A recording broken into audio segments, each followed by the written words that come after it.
Alrighty.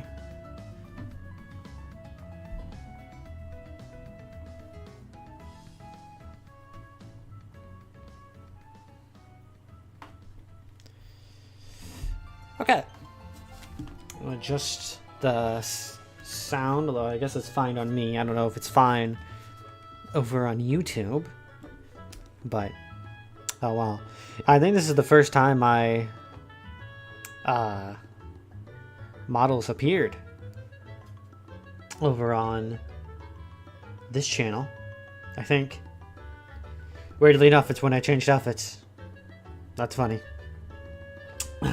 Well, since this is meant to be for, I guess, I honestly don't know why I stream this, or why I'm streaming this, because, like, I probably should have just turned it to a video. I don't know. I guess I'm hoping someone, pops on by. Oh boy. Well, I guess, I should probably talk for the people who end up watching this afterwards. You know, after I end the stream and post it, we'll see. I don't even know if this is a good time for my audience. But then again, if I ask my audience, it's not like I'm gonna get a response anyways. You know, YouTube audiences. They're either yelling at you or not talking. Better than Dragon Ball community, I guess. Anyway, welcome to everyone who did not appear in the stream, and for those in the future who will appear in the stream. You know, maybe they backtracked the stream, I don't know. To the me working on Compton Ash. So this stream, slash VOD, I guess you could say, is less so than showing, you know, like, showing what's going to happen.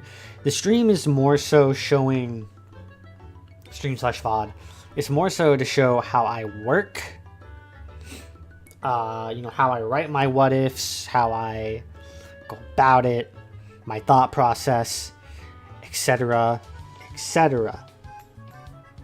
Now, I guess the first thing I do is, because I work in Google Drive, I make my document here. In this case, it's called Part 6. And I normally just name them off of parts. That's normally what I do. I also have them in a Google Drive, as you can see here. I have all the parts, some of them shared, and I have multiple folders I keep everything in. I think, especially if you're working on multiple series, it's a very good idea to keep everything very well organized, because you never know when you're starting a new series, right? And then you don't have anything in a folder, so you're just scrolling through for like a whole minute trying to find one document, but then you go, oh wait, if I just would have had all of my what if Ash Ketchum was a Giga Chat, you know, there's my next what if right there. Next what if Ash was a Giga Chat, you know, into a folder, it'd be a lot easier to find, wouldn't it? So that's that. It'd be very well organized. I'm a great teacher. I'm great at speeches. And I'm definitely not distracted by my phone. Click. Yo, chat emojis?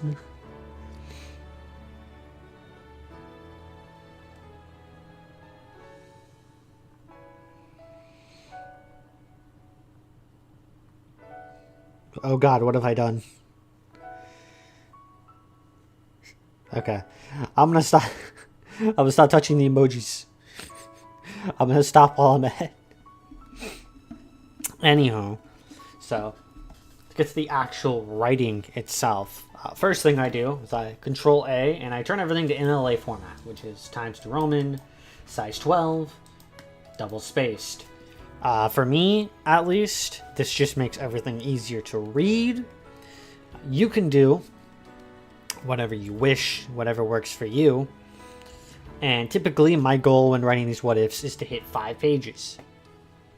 So, I don't think I'm going to show you all 5 pages.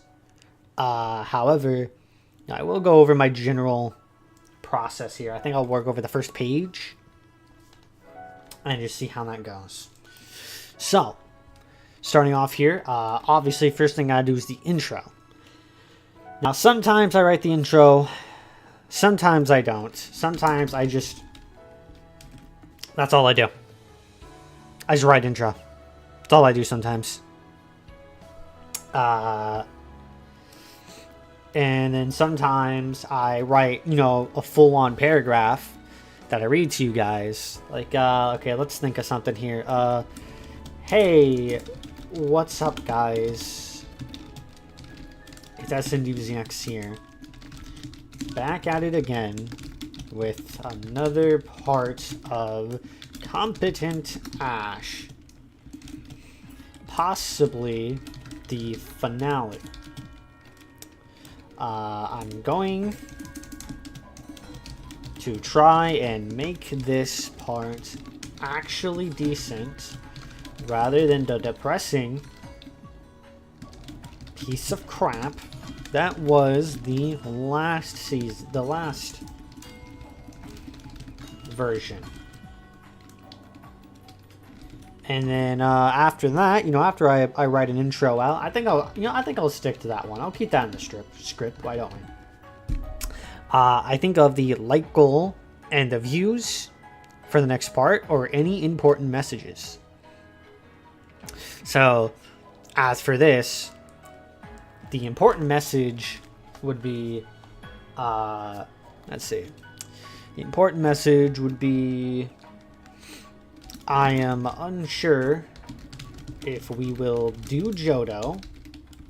However, and this actually is important, I can say that if this is the end and I do another Pokemon what if, I will be doing the next what if out of Kanto.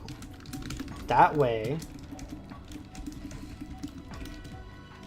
the what if is funner for me to write and a bit disconnected from my previous 2 question mark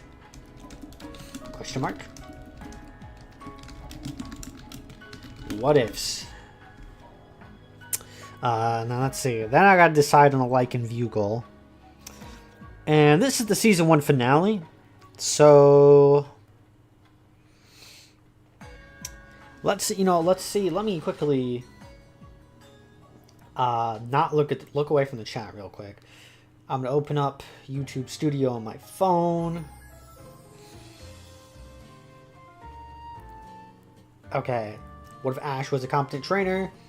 Episode 5, 2023. Let's see. That was 14 likes. The episode before that was 32. I got a massive drop in views and likes with that one. So, now that I have checked mine, and I should, just let you guys know if you're sitting there and thinking to yourself that you want to start doing what ifs or something similar, you don't need to do a like and view goal. In fact, in my personal recommendation, if you're looking to me for advice or trying to get your feet off the ground, first of all, you've done a very poor life choices. I'm me. I mean, I'm him, but I'm the worst person to be taking advice from. All right. We have a channel in the Discord called Wall of Text, which is me ranting. I'm the last person you should be taking advice from. But the reason I do like goals and view goals is because it lets me know what the audience wants. But I personally think, as a YouTuber, you should do whatever you find fun, right? Because the brutal honest truth is that the likelihood of you making anywhere on this platform is slim to none.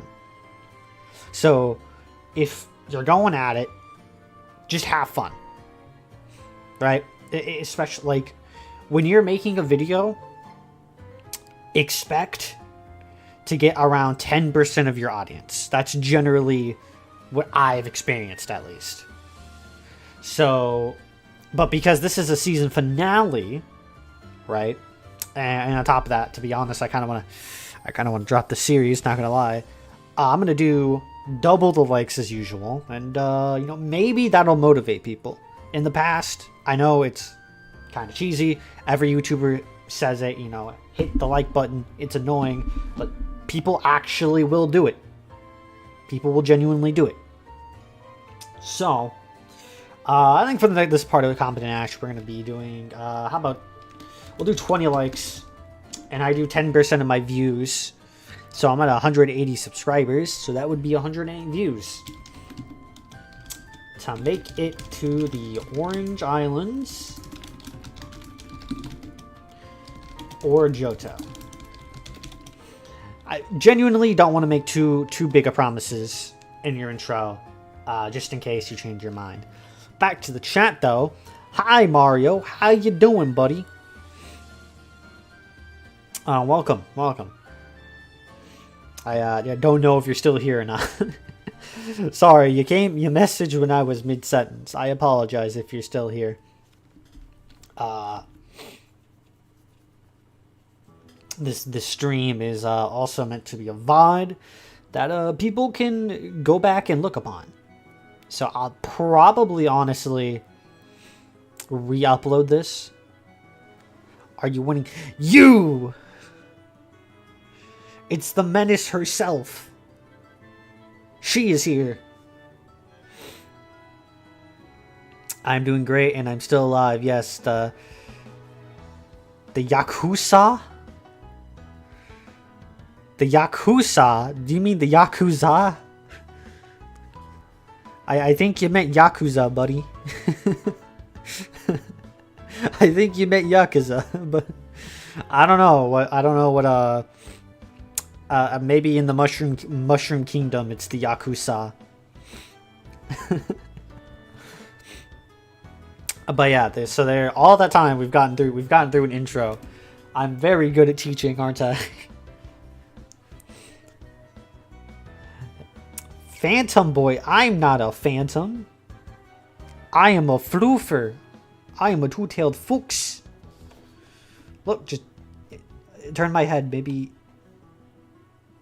No, my tails don't. Okay, you can kind of see it. I have floofy tails. Okay. I am not a phantom. I'm a fox. Anywho, after that, it's generally. By the way, off topic. I'll have to do some editing when I re-upload this. Does my shirt look weird to you guys on my model? I feel like the shirt was made too loose when I added it on, and it might just be my eyes, but it looks like my character's boobs are flowing with the wind. Maybe it's just me. But I don't know, or maybe that's just physics. We'll have to see. I can see my model much bigger on my screen. But I don't know. I have multiple outfits. I'm just recycling what I did in my last model. Back before I was 3D. I'm a real anime now. I've gone beyond the realm of mortal and into legend. Okay. So after I make my intro, which as I said, sometimes it's literally just intro. How am I? I'm doing okay, I guess. Waffles woke me up at the ass crack of dawn again, so that was fun. Only this time, I fucking ignored him. I put on my beanie and said, fuck you, instead of blasting music. Because the fuck Waffles. He's in his kennel now because he's been a very bad boy. Check Discord. Okay, I'm checking Discord.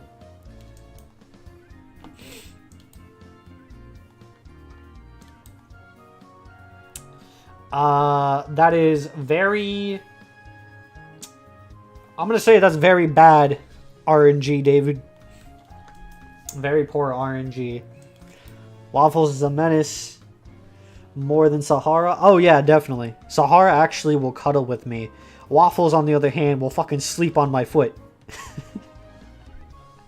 He's not cuddling with me unless he is sleeping on my foot or like clawing it close to him. And then he starts complaining when I move. He truly is my cat. And truly a descendant to Cheddar, who was also a menace to society. Only he actually loved me. I'm trying to train out Waffles' temper tantrum, but, you know, I've only had him for, like, a week. And I go to Dad's tomorrow for at least the weekend, so that'll be fun. Who knows how badly my mother will spoil this cat.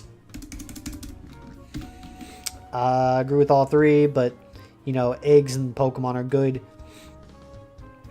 Sounds like me. Yeah, that does sound like you. Wait, in what way? Anyway, it's back to teaching. Back to Teacher BZX here. Because I'm good at teaching and stuff. So, I wrote up my intro. I made the important notes that need to be said. And I mentioned the don't do that. Mentioned the like and view goal. That's the first step. That is the first step to writing a what if. Done.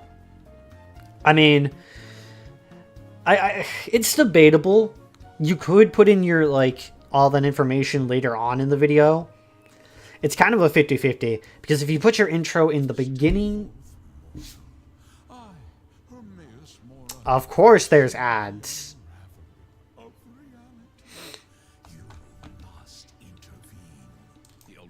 Let me just give me one quick second, guys. We're gonna hope that YouTube loves me today.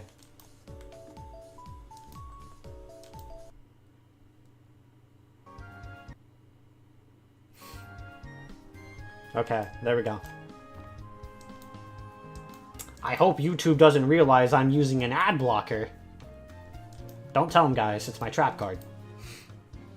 Okay, chat. Waffles shall consume the flesh of innocent and purge the unworthy. The menace bit you just about the pain. I mean, yeah, me and him are menaces. This is facts. Waffles won't consume the flesh of the unworthy. However, he will try to consume my wires. Which is why he is back there, because he tried binding my wires, and no, I kept pulling him out from behind my computer, and he kept running back there. So I think it's fair that he's in his kennel. I mean, that kennel is like a fourth of the size of my fucking bed, so he really can't complain. Love is also a menace. That is true. You are a pain in my ass. I'd win, though. Let's be honest, guys. People tell me I can't beat my wife. Little do they know. What do they know, guys? Yeah, Waffles just wants to be the electric type he is. He can't use Thunderbolt. Anyway, people telling me I can't beat my wife aside. Now we get into the meaty part, the hard part, the good part of the what if, right? And this is on the hardest part is where to start. When I'm writing my what ifs, or when you're writing what ifs, there's really two or three ways you can go about it. The first way is a very realistic and not fun manner, in which you just don't really put in any creativity. You just give the brutal, like, realism. For example, not Pokemon related. What if Goku mastered the Kaioken before Namek? If you were doing a realistic what if, which is what I did, Goku and everyone else would have died on Namek because Goku got too powerful. And he didn't become strong enough by Namek because gravity training. So that's one example of that. A lot of people don't seem to like that type of what if. I have been told on a numerous I'm wording today, guys. I can English, I swear. I've been told on multiple occasions, that's the word I was trying to say, that I really am the life of the party, and of course I am. I am the party. I am the hype.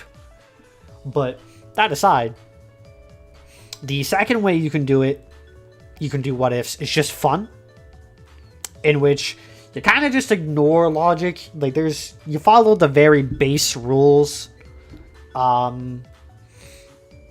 So an example of a fun what if is, what if Ash Ketchum started with Giratina? You know, the devil. That makes absolutely no sense whatsoever. But it's unrealistic as hell. But hey, it's something.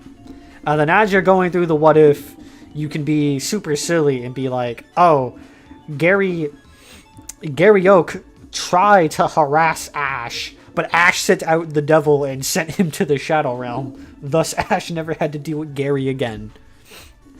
So, that's a fun type of what if you can do. The third way you can do what ifs is a mix of both. So, the most common thing I see with... Oh no! What happened? Okay. I was fidgeting with my mic stand, and, yeah, sorry if I got really loud. I was fidgeting with my mic stand, and, my Yeti started falling. That's my bad. I apologize. By the way, do let me know if I am, if there are some audio adjustments that need to be made while I'm speaking. I'll go ahead and make them. As I was saying, the mix is a bit of both, where you have a silly concept, but you try to go around it realistically. To keep with the Pokemon theme, I guess I'll do two. So for the Dragon Ball fans, which I'd say is probably a majority of my community, like Dragon Ball, think, what if Goku was born the legendary Super Saiyan? Okay? It's just really silly what if.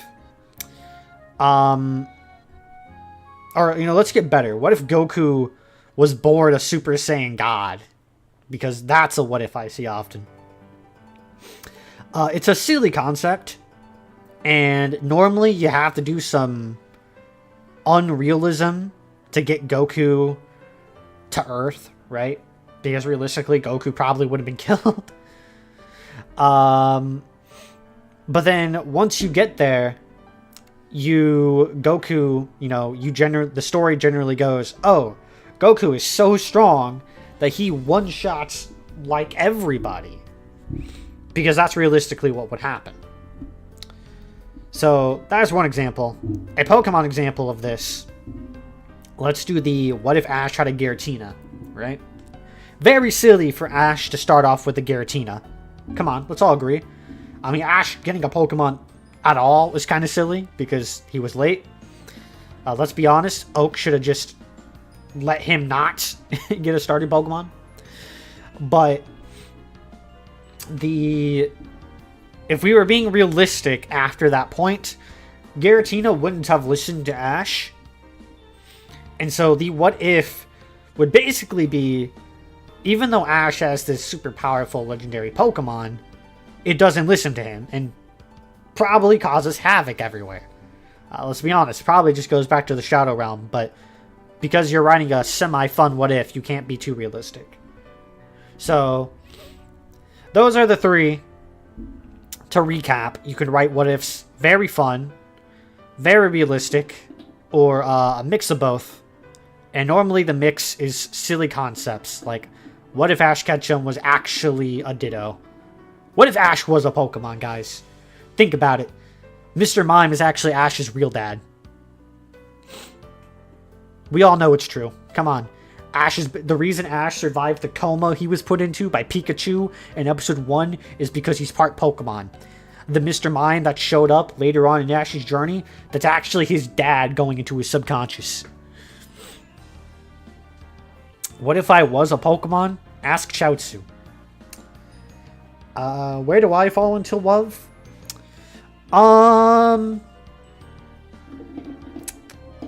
Well, you don't write what ifs, you write fan fictions, so that's a bit of a different ball game. Anyhow, so for Competent Ash, I tried to do a mix of both. I lean more into realism, but I also do fun. So, for example, we go to the Pokemon list here, because I keep track of all the Pokemon and their moves and abilities. Misdreavus. Okay? So, realistically speaking, Ash finding a Misdreavus wouldn't happen, because for some reason, when Ash was going through Kanto, in lore, none of these Pokemon from other regions were appearing. Which is kind of silly if you think about it, but then they're there when Ash goes through the region again. A bit weird, but, you know, whatever, right? However, because we know later on these Pokemon do come in, why give Ash a Haunter? You know, let's be unique. Give him a Misdreavus, right? Or, better for this series, his Shiny Ponyta. Like, stop and think, what other Pokemon What If do you know that involves a Shiny Ponyta? Right? I mean, I'm sure there's one out there, but I can't think of one personally. So, you know, it's just, is it unrealistic? Yeah, it is. But, you know, it's...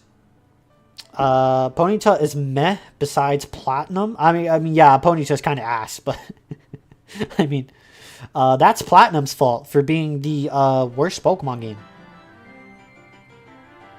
I'm kidding, guys. I'm kidding. Platinum is not the worst Pokemon game. That goes to Pokemon Emerald.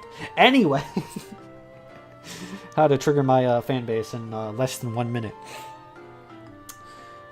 Yeah, so we have unrealistic things happening in Competent Ash, but it's fun, and it's not so bad that, you know, that you can't believe it, right? Sure, it's a bit unbelievable Ash starts with the Shiny Ponyta, but it's fine, right? It's something you can let slide. It's unrealistic that Ash found a Misdreavus, but it's fine. It's fun. I actually found that a lot of the times the audience prefers fun over realism, which I find kind of weird. Oh man, you also hate Platinum. Man, that's crazy, Mario. I'm glad someone shares my opinion. Don't worry. I'll talk about that in just a minute.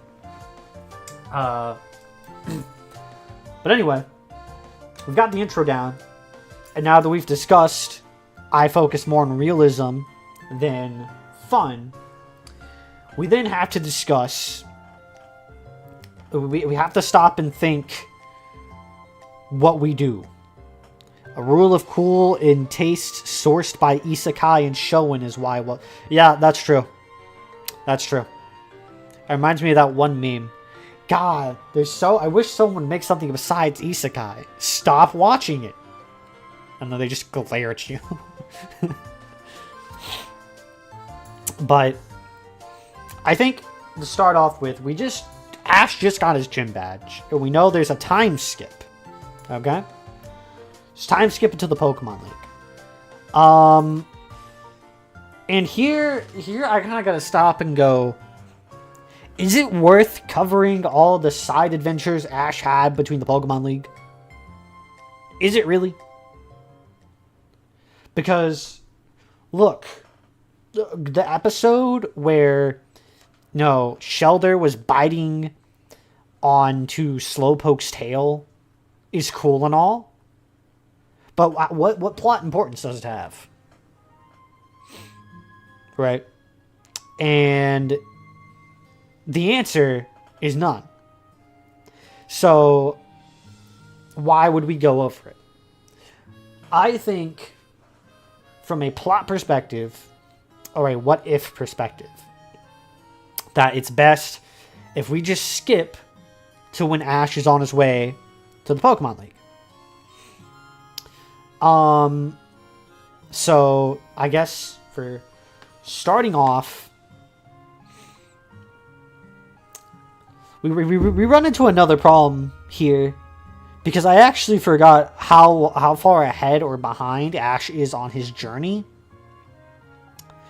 He is behind Canon Ash, but that's because of the backtracking he had to do due to him not getting washed up at sea. So it doesn't really matter, right? I don't think it matters, personally. We then have to discuss his training, right? How did his training go over the extent of time he was training? If we say Ash did everything that he did in canon, because I don't remember everything he did, we're going to have to go through Bulbapedia. Ash probably didn't get much stronger. Competent Ash here probably didn't get much stronger. But if we're saying that we skip over all of those events because they're not canon, and Ash would be more focused on the Pokemon League, as he should be, then he probably did get stronger. This is one of the, and then we get to one of those moments of realism versus fun. In terms of story, having all of Ash's Pokemon evolve during this time skip that I don't go over, that's no fun. Right? When a Pokemon evolves, you want it to be climatic. Climatic. That's a word. English. You know, like Krabby, for example, right? Everyone slept on Krabby. You forgot Krabby existed. And then all of a sudden, he comes to the Pokemon League, and you're like, oh my god, Kingler is so cool.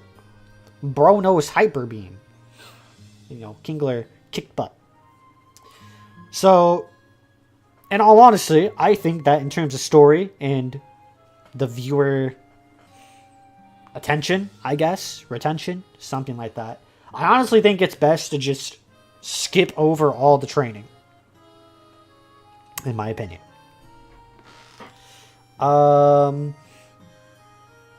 Would the event change? Which event specifically? You have to specify. Anyway, to talk to Profi. Question. I love Pokemon Platinum. What the fuck? I hate Emerald. Mostly because I never beat it, and I don't like a whole lot of Emerald Pokemon. It's just my taste in Pokemon. There's just not a lot of Pokemon from Hoenn that I like, which kind of ruins my experience. And as for Platinum, I have trouble getting through the first part of the game because it's talk to your rival, go to his house, go back up the route, get stopped by your rival, go to the lake, get your Pokemon, run back to your house, run back to your rival's house, run up to the professor's lab, run back to your house to talk to your mom, and then run all the way back up Route 1 to go to the next route, and then get stopped for a catching tutorial. And then you go through there, and you get stopped by Looker, and you have to go to the trainer school, and then you have to go back up the route, but nope, you get stopped by Looker. You have to have that Poketech. You have to have it. It's absolutely necessary. And then you get stopped by your rival again, except it's a rival battle. It's okay. Go through that route that you fought your rival in, go to the cave to find the gym leader, go back to the gym, go back through the route you were going through, just to go the direction that I wanted to go originally, and fight some Team Plasma grunt. Not Team Plasma, whatever the fuck they're called. Galaxy, Galactic, I don't care. Like, fuck. If it was Kanto or Johto, you would have been able to choose if you want to go up or right. But no. You have to be stopped every 5 goddamn minutes to fucking talk to someone. Also, because of the way the Pokemon are selected, you're gonna choose Chimchar because there's no other fire types. And then you're gonna choose Starly because it's probably the most broken Pokemon in the game outside of Legendaries. And then you're probably gonna grab Shinx, even though you fucking Shinx, Shinx sucks because it's a physical attacking electric type, and there's like 4 physical attacking electric moves, and it learns 2 of them. But Luxray is really cool, so who cares? Right? So like every playthrough has the same half of a team. I apologize for my rant. Now, me and David have gone through our second session. Profi, you should have seen it by now if you're on the Patreon still. It'll be up on Friday. We'll see if my opinion changes as I beat Platinum, but honestly, the beginning of the game is so goddamn... It's so goddamn slow. Have I been to Poke Hawaii? Yes, I have played Moon and Ultra Moon, and I'm not gonna lie. If we're talking specifically the beginning of the game, I genuinely think I like Ultra Moon more than Platinum.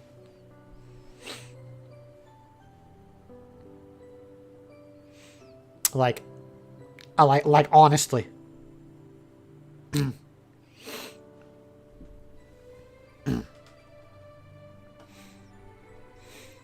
But then again, just like how I haven't beaten Platinum, I haven't played Ultra Moon since I beat it the first time. So, my opinion is a bit foggy.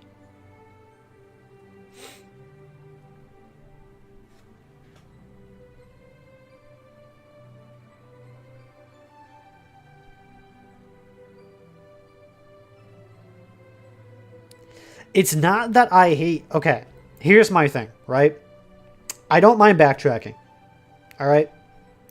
Johto and Kanto have quite a bit of backtracking, right? And Johto's my favorite region. Pokemon Yellow is the game I grew up with. My problem is that it's pointless backtracking. Right? There's no reason to do it. So, I understand going up to the lake and then coming back. Right? Understandable. I think that's okay. But instead of making me go back to go see my mom, right? Why didn't they just do what Soul Silver or Fire Red did? Right? So, in Soul Silver, if you didn't go back to visit your mom, she just called you. So you don't have to backtrack. It's an option. Right? In Fire Red, you don't need to backtrack until the end of the game. Right? If you want your running shoe, imagine if you were playing Fire Red and Leaf Green, and to get your running shoes, you had to walk all the way back through Viridian Forest. That'd be stupid. You would hate that, right? Platinum, the route's not nearly as long as Fire Red, but still, there's just so many other things they could have done, right? Or just don't have you backtrack to go see your mom. Just, the professor could just say, I'll go back and let your mom know. Or, Barry's mom, right? Barry's mom could have came up and been like, hey, I missed Barry. Can you give this town map to my son? I'll let your mom know that you're leaving. Right? So, I don't have to backtrack into his house for 10 seconds and leave. Right? And I also don't have to backtrack all the way back to town up the route I just went up before a bunch of dialogue from Rowan. There was just so many better ways.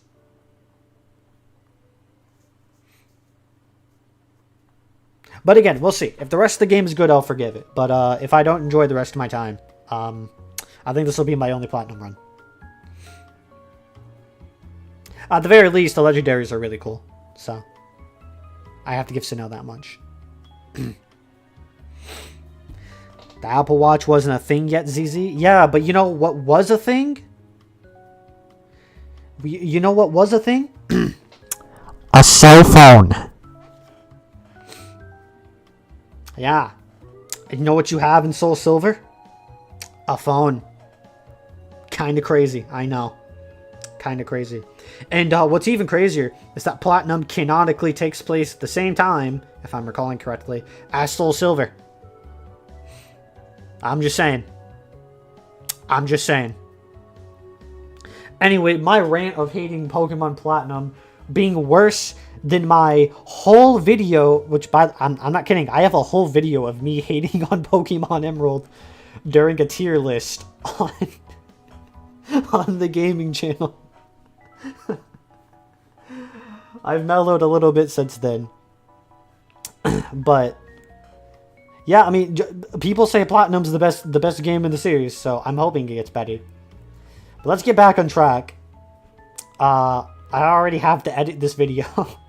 I guess this is why I made it a live stream. Make this a bit more entertaining. We are professional haters, Mike. I mean, you're not wrong. I'm a very big critic. I don't do it out of hate, though. I just, like, I don't see a reason to sugarcoat things. And I'm brutally honest. Some people don't like that, but who fucking cares, right? Okay. So, we were deciding on to skip things. Right. I don't think it'd be any fun for Ash's Pokemon to evolve or learn some super big technique between the training, right? And unlike the first series, where we had levels, this series does not have levels. And that's because, like, even though I explained to everyone how those levels worked, you know, no one understood. So just skipping the arc where Ash is training for the Pokemon League, I think it's the best thing to do. We were deciding to skip the things that were the exact same. The thing is, I don't remember everything that happens between him going to the league and him getting his 8th badge. Wait, Ash did get his 8th badge, didn't he? Yeah, right. I decided that, even though it was a bit unrealistic and very, a very executive decision, I did decide to not have Mewtwo appear because the, you know, how would Ash get his 8th gym badge if Mewtwo was there? And then, you know, then I would have to just come up with a whole new gym. Right? And what am I doing? I can just check, right? Let's go back. Read through my old script.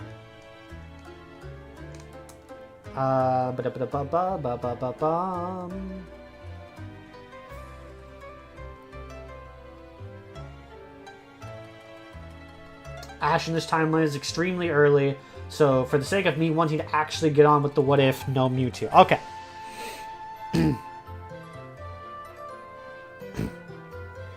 He'll just go to Planet Fit. Hello, Fallen Angel. Nice to meet you. I don't recognize you. But hi, welcome. Okay, so first thing we're going to have to do is give me 1 second. I'm going to close the window for a moment so I can go to Bulbapedia. Bulbapedia.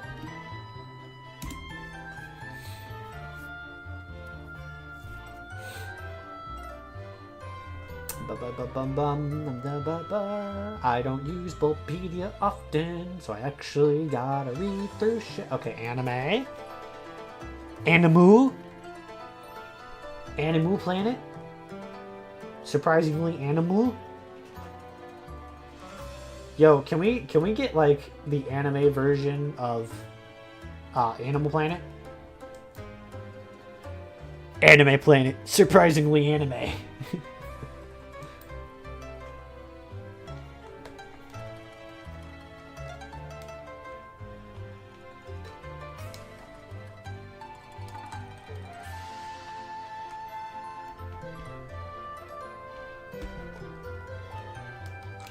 Yo, crazy that the Johto season is cut into 3 parts in the English dub, but 1 in the Japanese.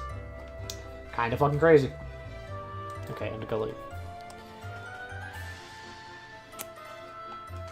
I think those are called anime reviewers. Okay, but like, imagine. And here at the Yu-Gi-Oh! Convention, we see ourselves a wild Yu-Gi-Oh! Player. You could tell this species is a Yu-Gi-Oh! Player by the stench it gives off, and the dueling deck on its waist. Some say you could smell a duelist from a mile away. Crikey! That smells really bad.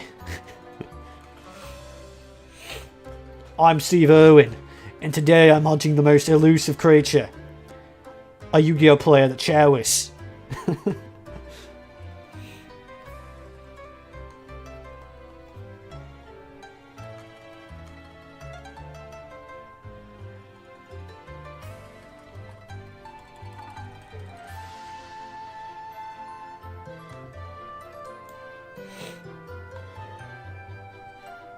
Crunchyroll is a fraud. I don't know. I don't use Crunchyroll, so.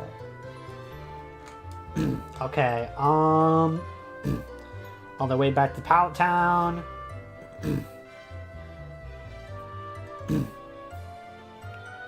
Okay, so we do have some things to go over. Starting with episode 64.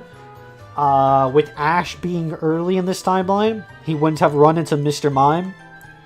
Ash will not meet his dad in this timeline. No Mewtwo movie? Well, when does the Mewtwo movie take place?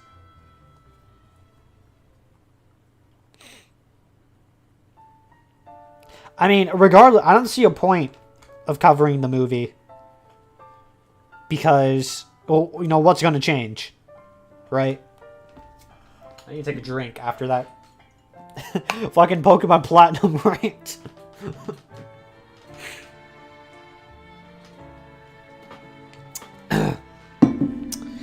During the time skip, we see Mewtwo escape in the episode. Ash gets his 8th gym badge. I mean, Ash doesn't remember the events of the movie. And it's not like it's going to have any plot importance. Right? I mean, it is debatably plot important, right? Because Mewtwo does come back. But for competent Ash, the events don't really change. The only real difference is that his Pokemon are different. So, right? Why bother? So, episode 64 doesn't happen. Okay, what about episode 65?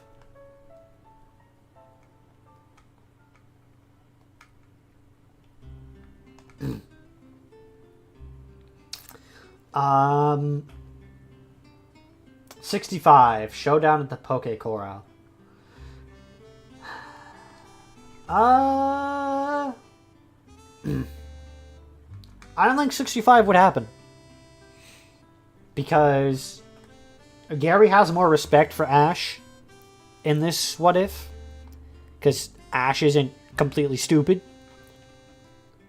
And again, this is one of those events that's very time specific. Like, Gary happened to be there. We would just have to assume that Gary is there at the same time that Ash shows up early. And not training or something. right? So I don't see 65 happening. 66, that's the Slowpoke episode. Ash decides to join his mom and friends who are vacationing on the Seafoam Islands. Again, wouldn't happen because Ash is training. And besides, like, you know, he's early, so. I'm not saying, you know, Ash does nothing but train in this, but I don't see him going on a whole vacation. If he did go, it would be like to catch a Pokemon or something. The P-Kuan? In an effort to train hard and maintain top-shape Pokemon League, Ash decides to try some surfing. When he hits rough waters, a surfer named Victor comes to rescue and tells Ash about a gigantic wave called Humongabubba. If that does happen, I doubt it's going to be any different. Make room for Gloom.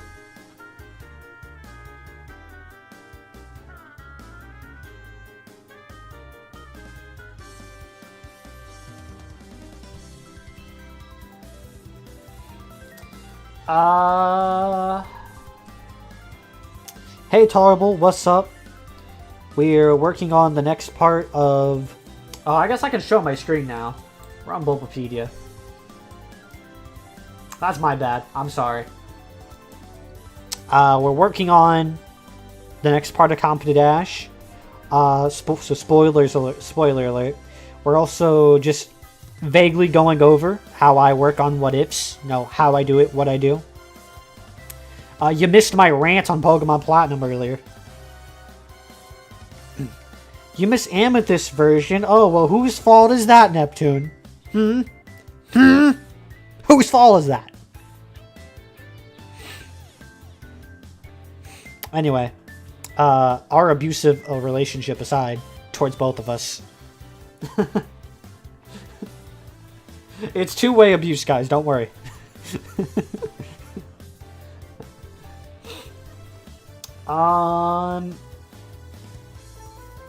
Darn. Yeah. Mario wasn't happy with me. You can always go back and watch the stream.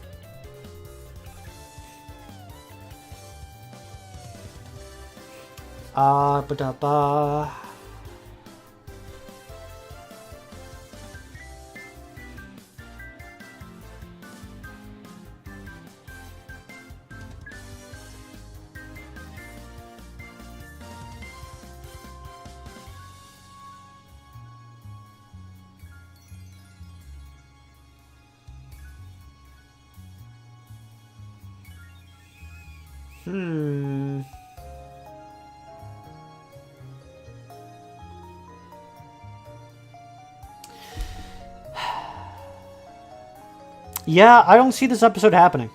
I don't know how well you guys can read this because it's on my phone and small screen, so I can see the chat. But basically, it looks like this happens because Ash isn't training. I'll remove a pair of kneecaps sooner or later. I mean, hey, I volunteer Wolf as tribute. I'll happily give you her kneecaps. Anything for the Patreon members. But yeah, like, I don't see... I mean... This could go 50-50. It doesn't matter if this happens. Right? Major events. Jesse Arbok revealed to known toxic. Jesse and James have been butted out of the story. Because I butted them out of the story. I mean, the comment section wanted it as well. Yeah, he'd run an errand, but if we see here, Delia asks her son to help her out with gardening as he does not appear to be training for the Pokemon League. Since he would actually be training, right? I don't see him doing it. I mean, he'd probably do it regardless, because he loves his mom. But it doesn't matter. It doesn't matter.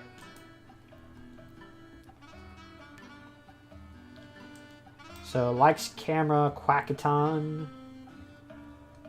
Famous movie director comes to town. Everybody wants to be a star. Since he only wants Pokemon in his movie, Ash, Brock, Misty, and Team Rocket fight hard. This wouldn't matter. Not plot important.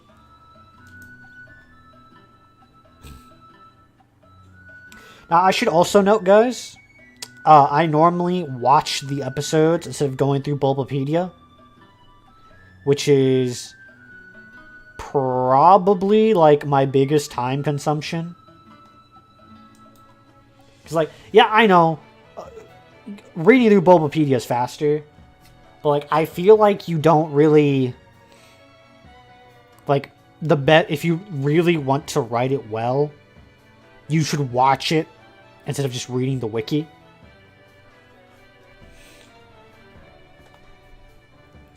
I think the biggest example I know of is Ben 10 recently revealed in an Inktake video where Dr. Animo's last name, or it was a middle name? Something like that, was added to the wiki falsely, apparently. And the show writers put it in, even though it was never mentioned in the show. I can't confirm or deny this one, but it's just an example. The gang heads to Hollywood for the premiere of Pokemon in Love. Yeah, no, this wouldn't happen. So, from what I'm seeing, everything either wouldn't happen or Sahara's barking. And Waffles is yelling at me because he isn't happy to be in his kennel. When only 3 weeks left before the Pokemon League competition, Ash, Brock, and Misty head up to Mount Hideaway, only to find one of the Elite Four trainers.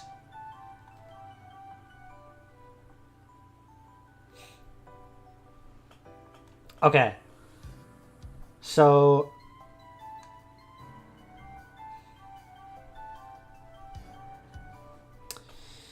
the question here,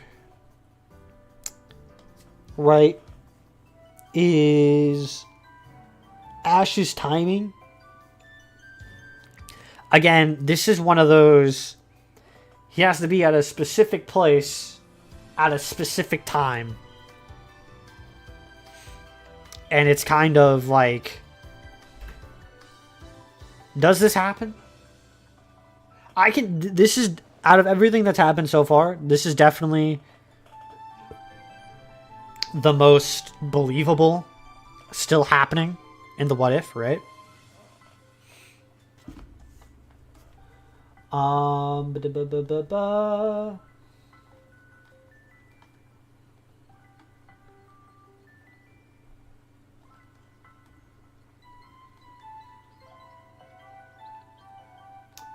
Major events. Ash meets Bruno.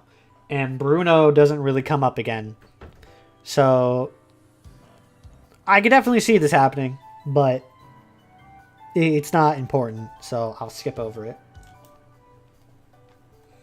Right. If I went over every single thing that happens, right, you'd have like another 3 parts of me explaining shit that could be skipped. Ancient puzzle of Pokemolus. Molus? Brock's Vulpix revealed to know Quick Attack. Not important. Brock isn't even here. I feel kind of bad because Brock just does not appear in my either of these what ifs, but like it just doesn't make sense for him to appear, right? All fired up.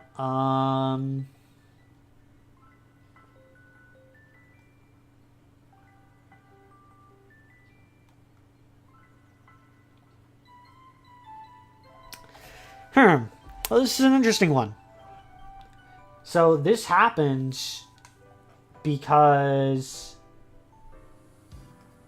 of Team Rocket.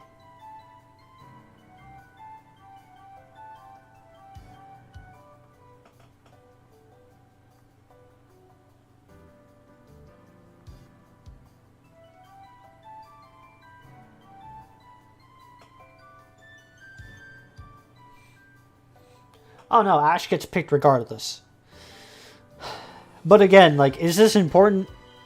Like, when watching the episode, do we really need to mention this? Right? How badly do you guys want me to read out the lines? Ash makes it to the Pokemon League and carries the torch up to the bowl where he sees Moltres. Right? How much do we really want to read that, right? I could be coming off as lazy here, but again, like, I just don't.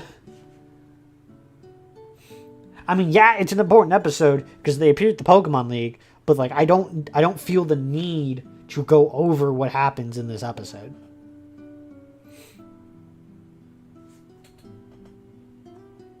There's no kidding here, Tarble. Oh, my abs. I forgot I can't stretch.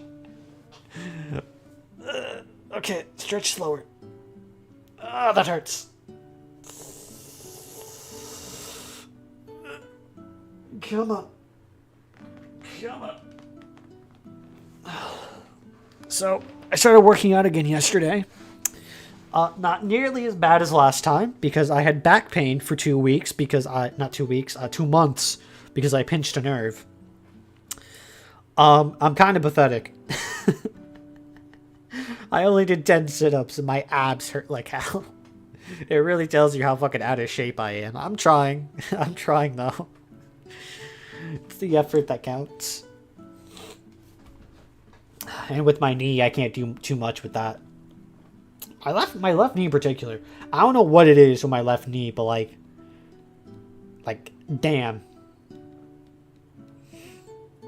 I also have constant back pain. I have scoliosis.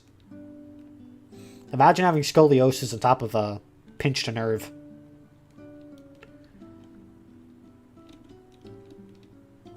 And this is why I'm the one in shape. I still solo. It's fine. I still solo of easy. No diff. I am the Pokemon Master.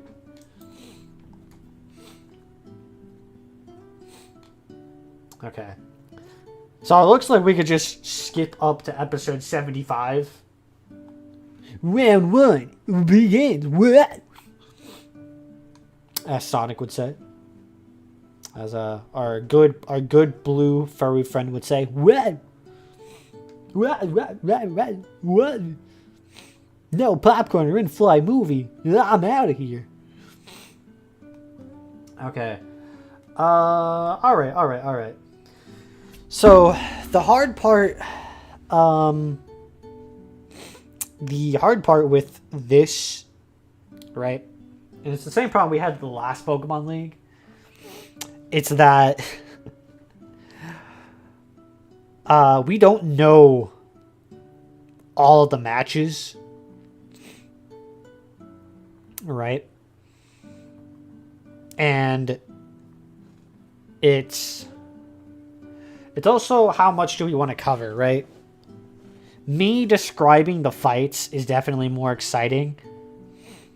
But, no, for example, Ash's Kingler in this, because he's actually been training it, is stronger than the one he had.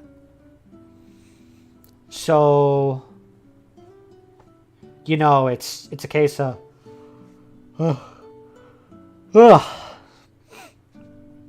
sorry, I thought I was going to sneeze. Turns out it was just a yawn. Our problem becomes... I mean, logically speaking, Krabby didn't get steroids. He did get steroids. It just wasn't... He's actually trained here. That's the thing. Kingler probably does sell the entire league. The one thing is, he will need to rest. That's what a lot of people don't think about, like when they're thinking about Pokemon. Is that the Pokemon actually get fatigued in the anime? So, for example, Pokemon Amethyst version, since Neptune wanted to bring it up, she was just going to solo the whole league with her Charizard. And that wouldn't make sense. Because, sure, your Pokemon League Pokemon are big and strong. But eventually, those motherfuckers are getting fatigued.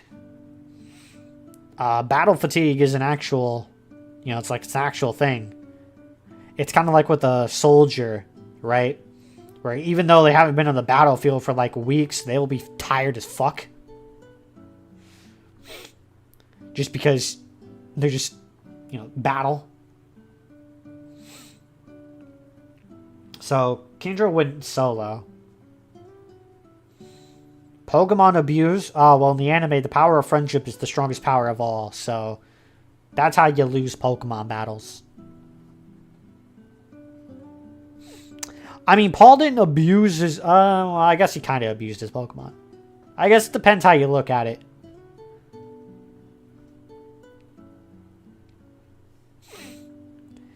I mean, Paul was just acting like trainers do in the games, so... Is Paul really that bad? Is he really? I haven't watched Diamond and Pearl anime, so I wouldn't know.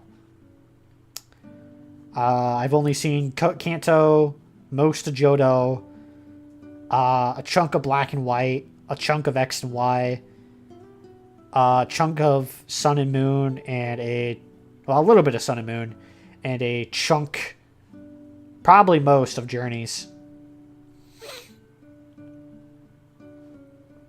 Which, honestly, should have had more Sonia for various reasons.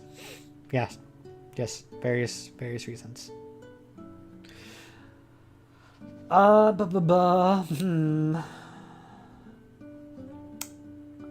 guess we can go. So, now that we've gone over, we've spent how long? About an hour after making the intro, trying to find out what the fuck we're going to do. Let's start writing. I have to think like a YouTuber for this one. Yes. Think like a YouTuber. I got it. Comment now, and I'll totally give away a PS5. That's very YouTuber, right? That'll get the comment section going, right? Okay, enough goofing around. So, in the... silly me, I still have bold activated. You want a PS5? Well, go buy one. I mean, Halo's coming to PlayStation, so there really is no fucking reason to get an Xbox. Let's be fucking honest. Maybe Doom, but I think Doom's on PlayStation as well now. So, after the big Gordon incident, I kind of don't want to support its software anyways. They did Mick Gordon dirty. Like, he did not deserve that bullshit. In the last part, Ash finished getting his last few gym badges and started training for the Pokemon League. And after consideration with the chat, live chat, and reading everything over, there really isn't any reason to cover any events before the Pokemon League. All of them are either time specific, meaning we'd need a lot of plot convenience, requires Team Rocket,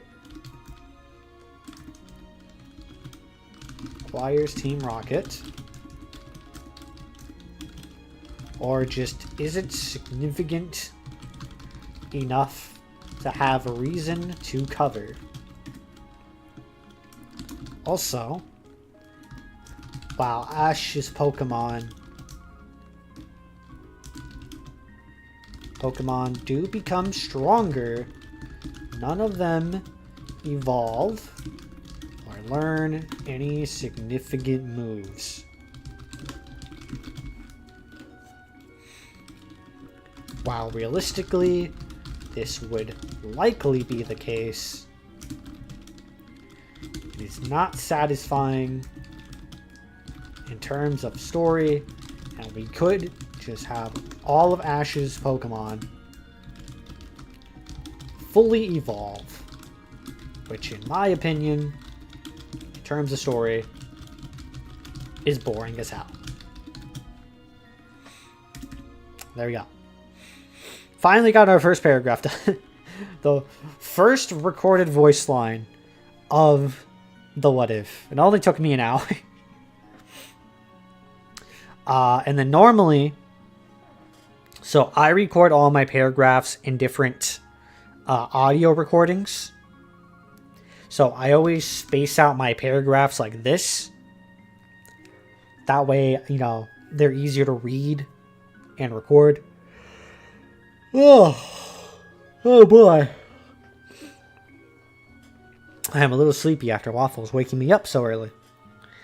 I will be, you know, guys, I'm going to leave you for just a second. I'll be right back.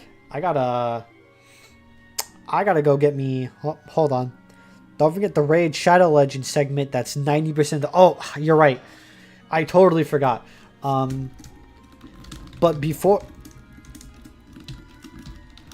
before we do that, let's talk about today's sponsor. Raid Shadow. No. I mean, hey, I would take it, bro. Even if it is fucking Raid or Manscaped, bro. Give ad revenue. Hell yeah, bro. Imagine getting paid. That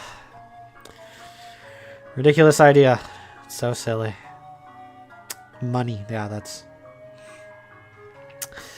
Alright.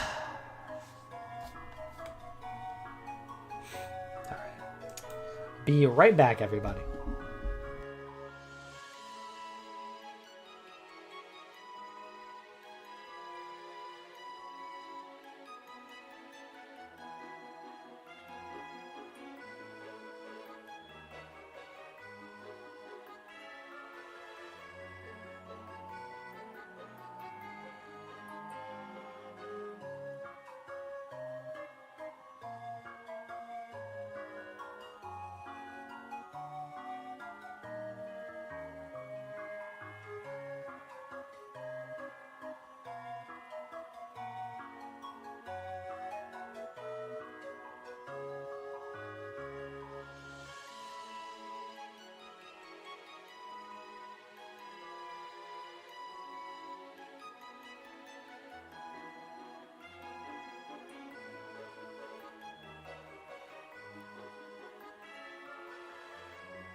Okay, I'm back, everyone.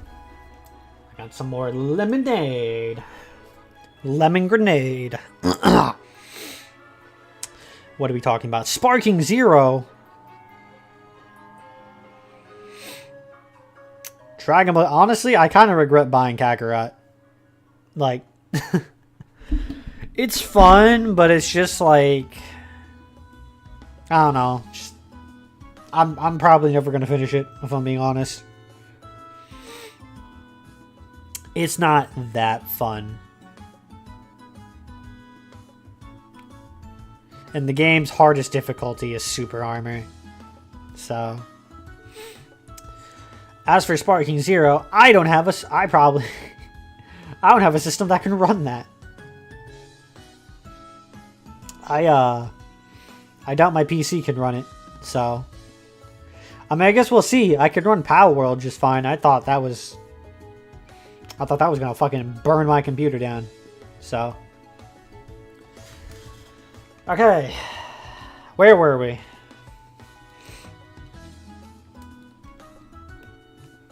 Spark into 0. Nice, nice. Right, next. Okay, next. So, now that we've discussed the story, we then have to get into how I do battles. There we go. So, there's multiple ways you can do battles. And... It really depends on how much work you want to do for the video. And how much you want to, I guess, extend the video. Because on one hand, I can give you a very, very, like, descriptive fight.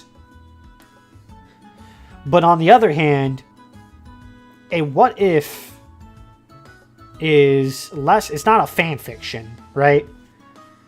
I like to think what if is the stage below fan fiction, in my personal opinion, right? So I think, like, in terms of quality, explaining the fight, like what everyone does, is probably the most entertaining. But that also pushes back how long it'll take for us to just describe if Ash wins. Save descriptions only for the important fight. Well, that's the thing. All right, what fights are important? This is the Pokemon League.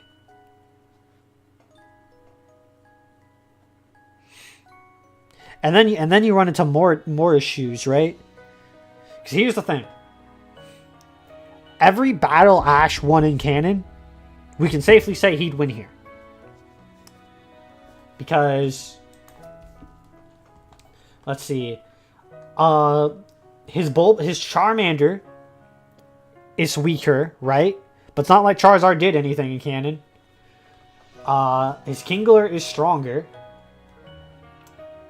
I forgot to update Ponyta here, because if I remember correctly, he evolved. Nope, that's part 4. So,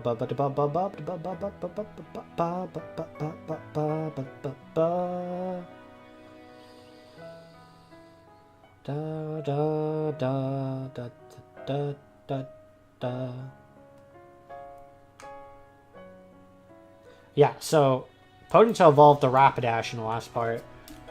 So, right, his starter is stronger than the one he has in canon. He has more Pokemon than he did in canon. Like, there's really, like, there's just, and some of Ash's fights in canon are hardly even covered in the Pokemon League. So, what do we say is an important fight?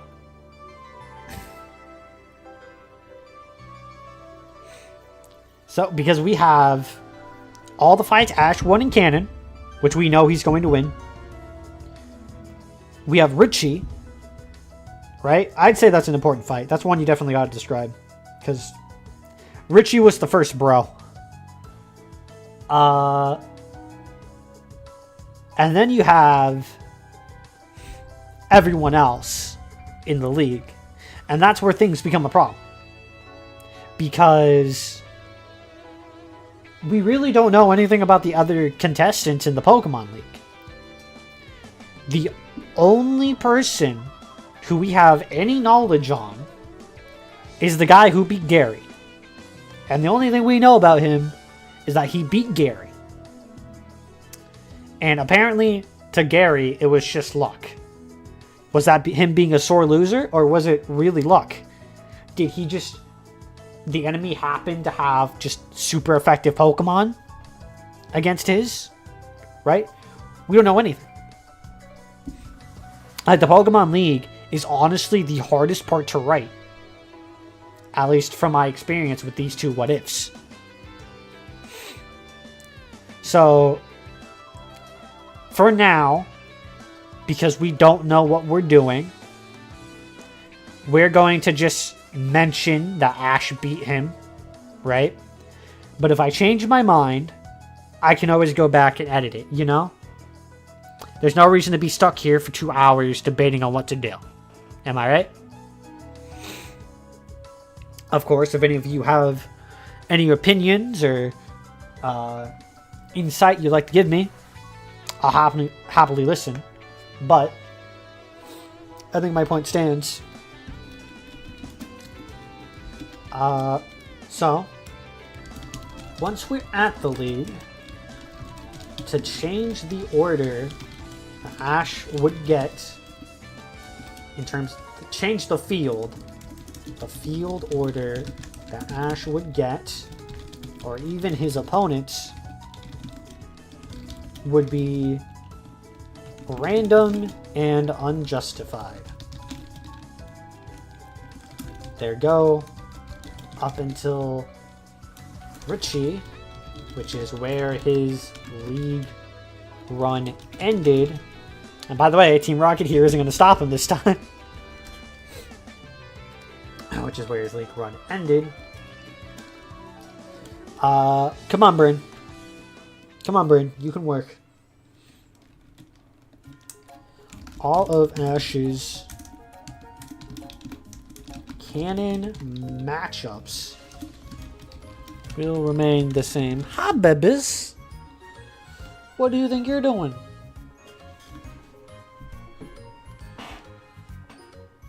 You coming here to harass the kitty cat?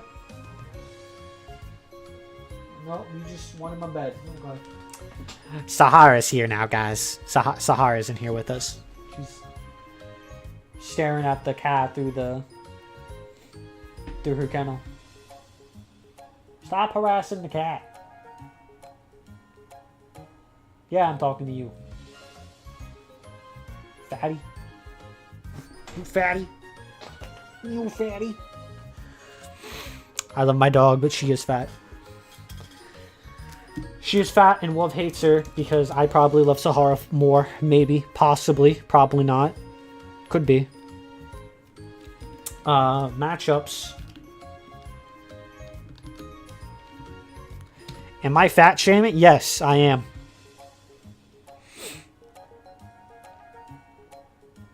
Getting banned, buddy. Oh yeah? Watch me. Yeah, that's Sahara. I'm getting banned for fat shaming my dog. No. So I had two beagles, right? And one of them was so fat he couldn't run. His run was a waddle. It was like a really fast waddle. It was so fucking cute, but also so fucking sad. They were adopted. I don't know what. They were owned by some old lady. I don't know what she fed that dog. But I mean, they were both fat, but Elwood was... God. I love Elwood, but... I loved Elwood, but still, like... God dang. No exercising or dieting was going to help that dog lose weight. I'm telling you now. Okay. Will remain the same. And since Ash is stronger than he is in canon, there really isn't much to cover. Correct me if I'm wrong, anyone in the chat, but in the official in the original Pokemon League,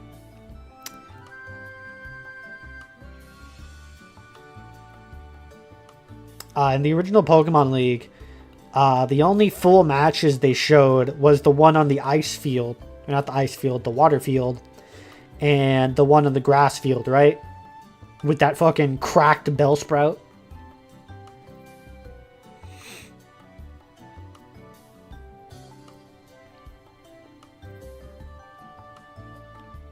Right. So we can't even really go over his other two official matches because we didn't even show them all off. So we'll quickly go over them. His match on the ice field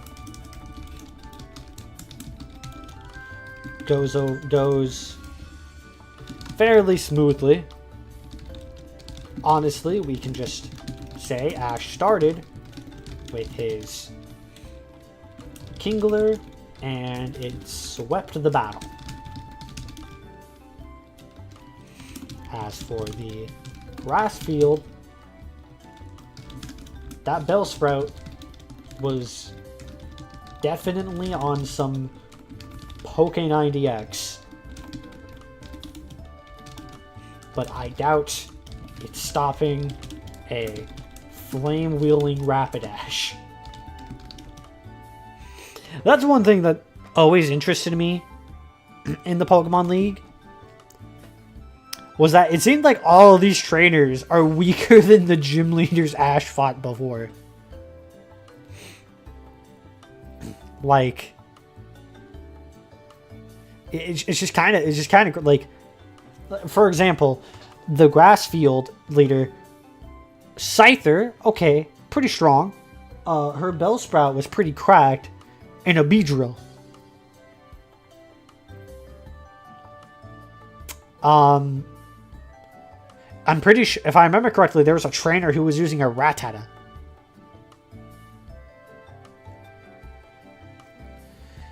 Yeah, a good... I mean, in Pokemon, you can't really force your Pokemon to evolve. To get into the league, you either have to be a nerd, like Neptune, or you have to have all 8 badges, or 8 Pokemon badges. So they've had to do something, but Ash wipes the floor with all of them. You're excused. You're excused, Neptune.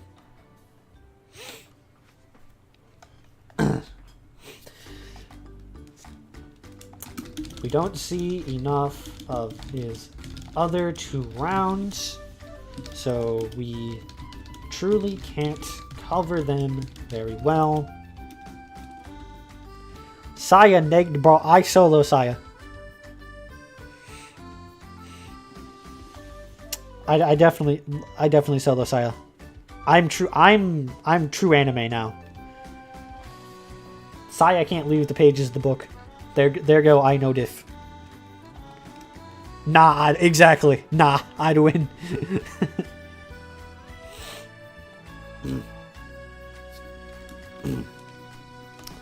I say this is honestly a fair description for the 4 rounds he has.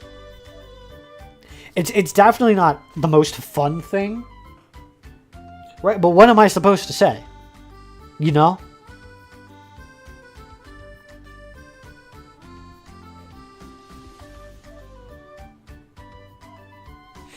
Yeah, exactly. I know diff Saya. I have author power.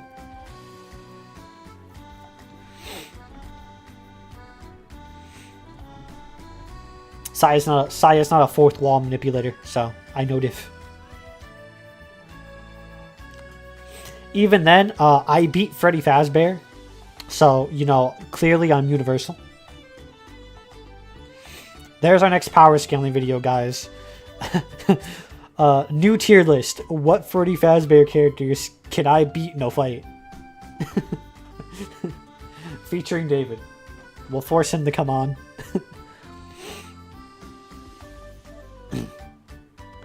Frank Flap, that's not what I said at all.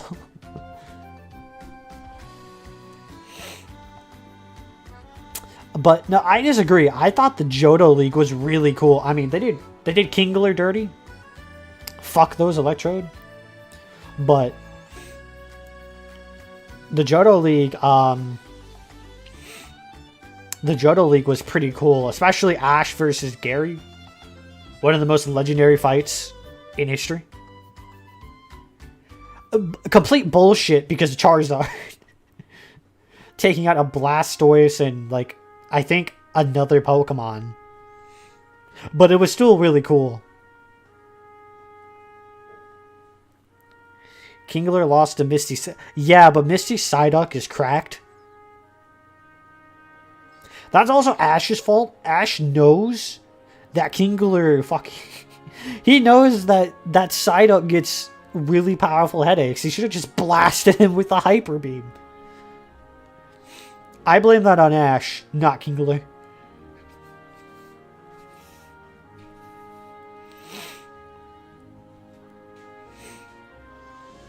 Also, he didn't call in his, who of our OCs can beat you in a fair fight? New tier list. Discord server members could you beat in a fight? I could beat all of them, actually. If you look on the levels of the server, I clearly have the highest power level at about 30. So there go, I know diff. The fuck you mean, nuh-uh? Okay. Back to the what if. So, Ash is more incompetent than Machias confirmed. Also, Wolf had the ban button. He can hack it. Yeah, bro. Damn. You know what, Torble? That's some pretty good argument right there. That's some solid power scaling.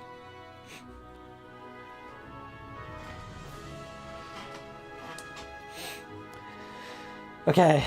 Now that I've gone off track, my brain is kind of like... The biggest problem with writing these what-ifs are my ADHD. It is really hard to sit down and actually focus on these. But we're trying. Like, if I sat here and was completely focused, I probably could have had this all done by now. But I have fun talking to the chat. Talking to chat's fun. We don't see enough of the other 2 rounds. Truly can't cover them very well.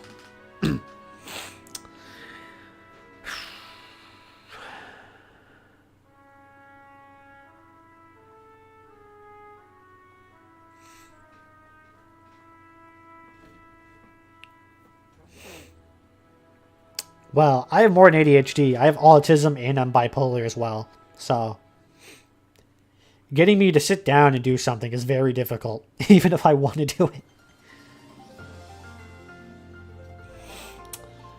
I honestly, like... I guess we could just skip to the Richie fight. But again, because this is Richie's team, kind of sucks.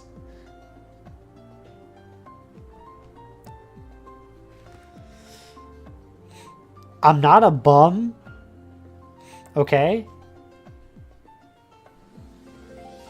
D as in Gold D Roger? Roger? Roger sounds like Ranger. You know what type of Ranger is gold? Power Ranger.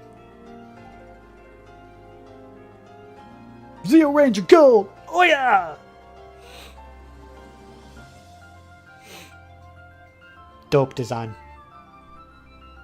Too bad Power Ranger Zeo is ass. Okay.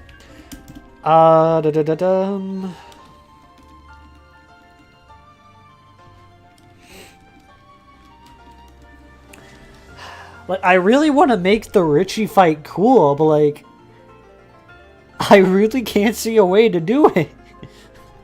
Like,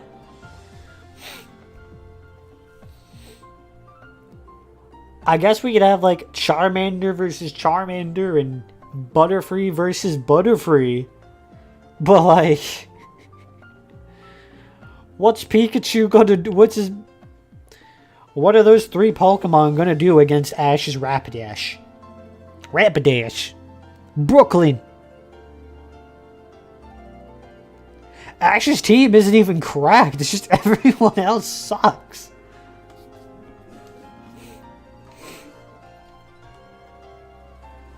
Because Rapidash, Kingler, and... Oh yeah, he also has a Heracross and a Scyther. Brooklyn Rage. Well, that's the song we're listening. By the way, in case I guess I can show you, in case you're ever wanting to listen to this, Here you go. This is the background music we're listening to. I normally throw on Touhou Cafe, but this time I didn't.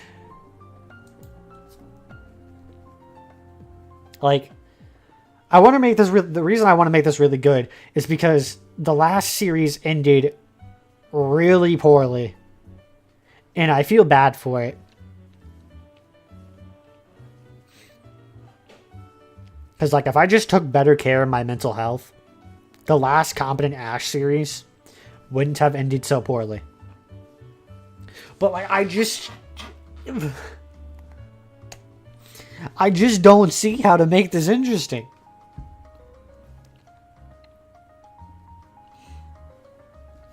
Like, Ash quite clearly defeats Richie easily. And then... But then the rest of the league, right? The top 8, 4, and 2, if I recall correctly. Yeah, because Ash made top 16. So, again, the only trainer we know about is the one that beat Gary, and we really don't know anything about him. And then, what happens? We don't see in the anime how the Elite Four works, if I recall correctly. I'm going to be honest, I don't see Ash beating... He definitely beats Richie's next opponent because he had a Tentacool and a Spearow.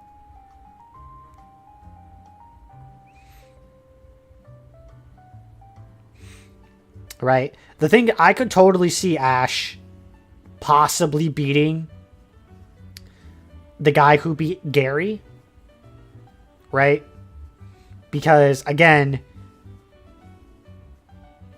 Gary said he got lucky.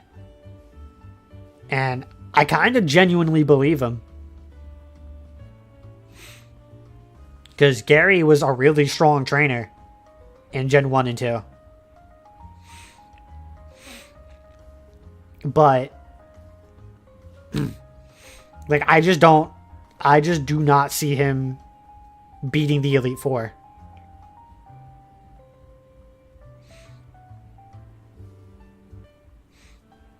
Saying that he did, it's kind of an asshole. Top 4?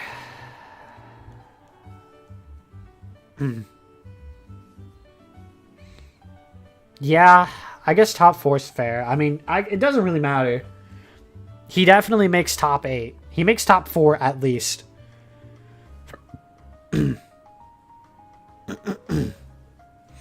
So, damn, this final part's gonna be really fucking short. Oh, there goes my hiccups. You gotta have hiccups every stream. So explanation time. From here, we run into a bit of trouble. Because Ash very clearly steamrolls Richie. The only way Richie's gonna win, or even beat Rapidash, is if he gets off Sleep Powder. But Rapidash knows Flamethrower.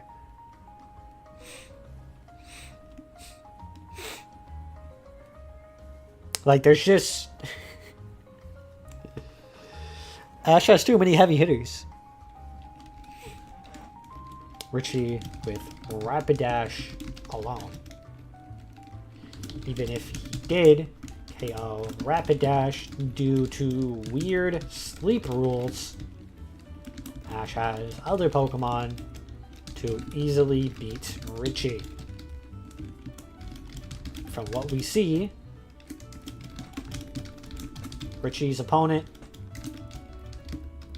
had a Tentacool, Spearow, or both for his team. So, saying Ash beats him is not a stretch at all. But from there, we kind of get into impossibilities. The only other trainer we know about is the one who beat...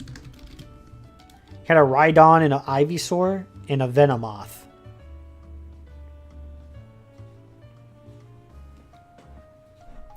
Okay, he could give... Wait, who had that? The guy who Richie fought, or...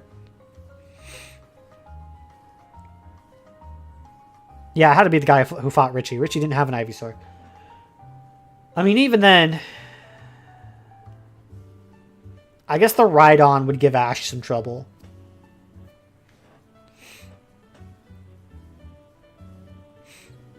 But, like, even then, we don't really know enough about his moveset either.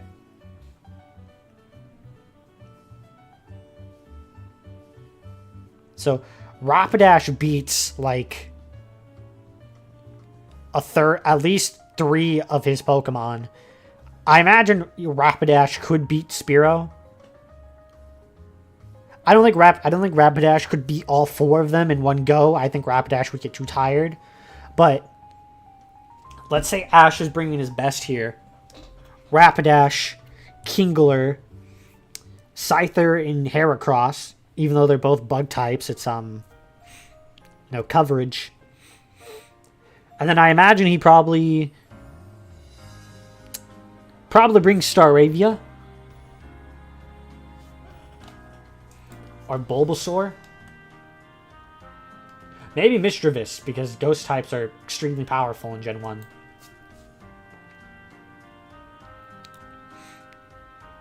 But yeah, like I don't think Ash would struggle against that trainer. But Tarble, me and him have the same mindset. Gary was cracked in Kanto and Johto. So I do believe that the trainer who beat Gary definitely had to have some level of skill, like high skill.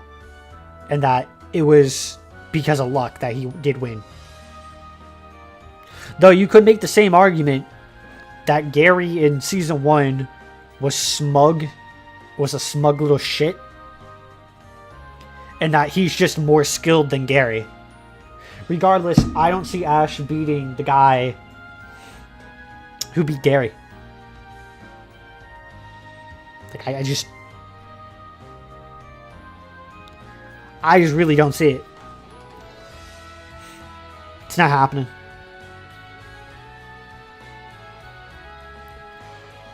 Ugh, yawn. Michael used yawn. The comment said the live chat got drowsy.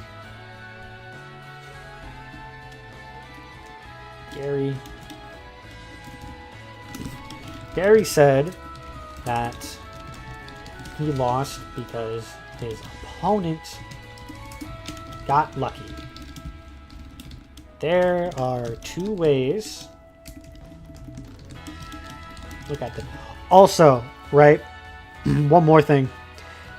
Another thing to show like how cracked Gary was was that the only reason Ash won against Gary was because of Charizard.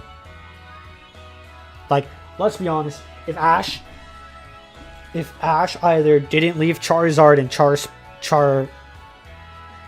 Charcific Valley, I think that's what it was called, or if Ash had like any other Pokemon so Charizard, Ash would have lost like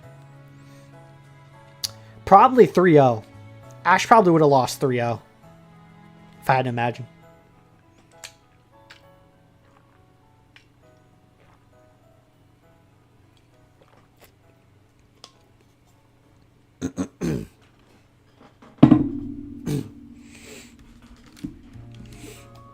Early Pokemon, Charizard, Ash leaned on Charizard super hard.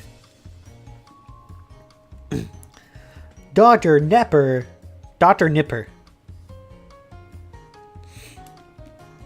That sounded mildly racist. I'm not going to say that again. There are 2 ways to look at this.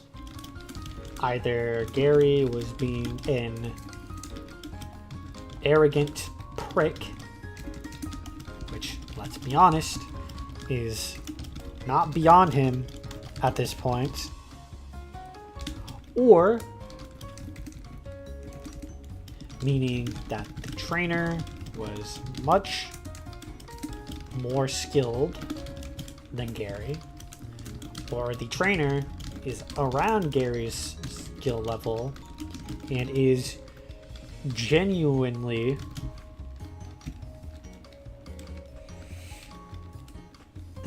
lucky, but still around the same skill level. Either way, whether Ash meets him in the finals or the semifinals, I don't see Ash defeating this trainer. Not to mention, we know absolutely nothing about him. To further this, even if Ash did make it to the finals,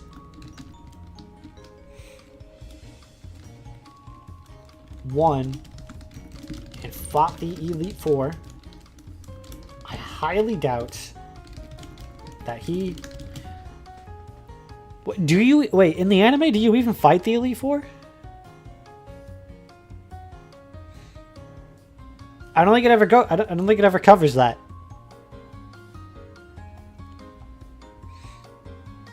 Because the Orange Islands didn't have an Elite Four. Well, they kind of had an Elite Four.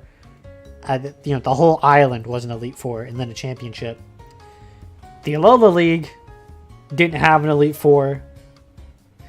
I imagine, at least. I didn't watch that part of the anime. Because that was their first Pokemon League, right? And it was a tournament. And then when he finally became world champion, you know, he was fighting all the champions. So, like... How does that work?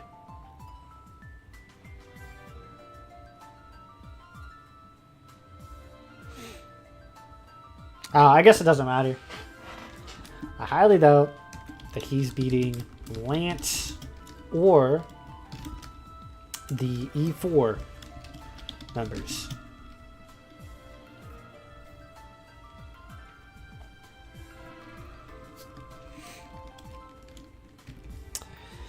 So he's making it the top 4 at least. So all in all, Ash is making it to the top 4 at least, and finals, and the Elite Four at most. Either way, this would show Ash is an elite trainer, and he might be a bit more famous than he was in canon, as shown with... What was that boy from Pokemon Advanced? Max? Was it May and Max?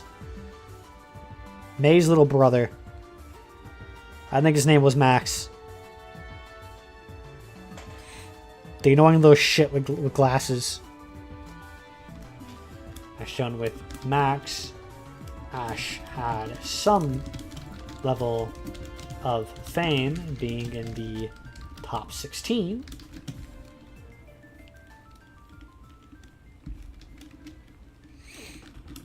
Gary would have to respect him even more. After all, Ash made it farther than he did.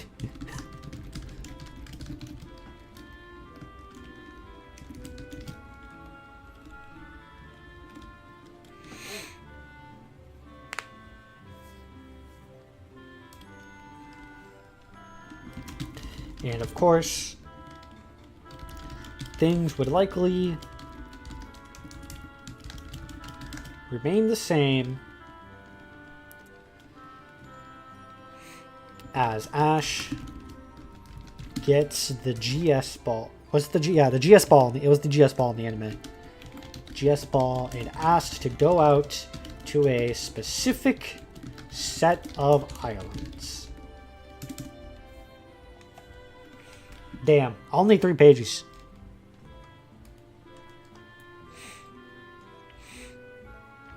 I mean, I could cover the Orange Islands, but like, I'll save that.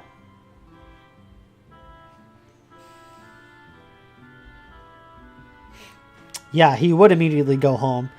Even if he did run into... You know, I'll cover that.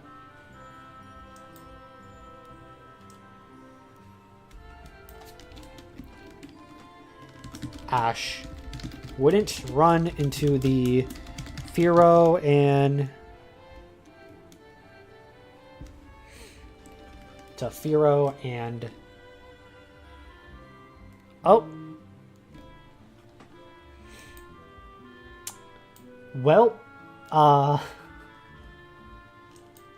hold on, chat. Hold on. Docs.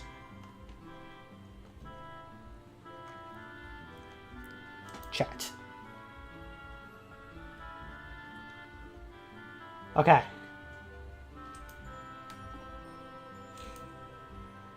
All right, so my phone died. I didn't realize my phone was low on battery.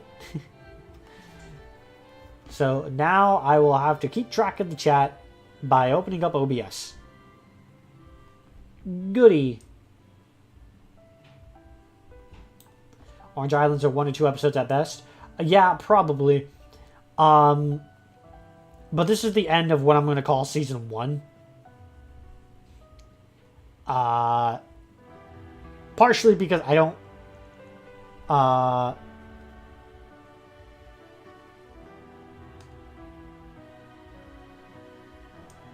gotta expand this chat window too. Good, we can plan to jump him. Bro, trying to jump me? Bro, I solo. Get out of here. Power levels are clearly based off of subscribers, so I'm like 1,000 times stronger than you. Get out of here, little bro. But, yeah, the Johto region, yeah, Torval, Love can put up a fight. I'll throw her at you. Problem solved. Like a true mastermind. As mommy, I'm sorry, I mean mom, as Lady Yukari has taught me very well, the best way to deal with my problems is to manipulate other people to do it. Is to take care of them for me. Okay, chat is down for a few moments as I continue writing. I just want to run into Firo and Pidgeotto. But even if he... Well, no, he wouldn't, period. He wouldn't at all, because he didn't throw the rock at the Spearow. That didn't happen in this timeline. Instead, he just burnt the forest out. I mean, there was an accidental fire that Ash had no part of. He was just coincidentally there. Whammon do be scary. This is facts. But yeah, like, so the Spearow-Firo thing can't happen, period. Because Firo would have never, that Spearow would have never evolved. Because Ash isn't fucking stupid. Though, to be fair, We can't get, we can't get mad at Ash for throwing a rock at a Spearow, because that's what they tell you to do in the Safari Zone. Ash was just playing the Safari Zone early, guys. Safari Zone in episode 1 of Pokemon. Let's go. But even if he... Fearow and Pidgey Odos, because Ash didn't peeve off and electrocute a whole horde of Spearow in this universe.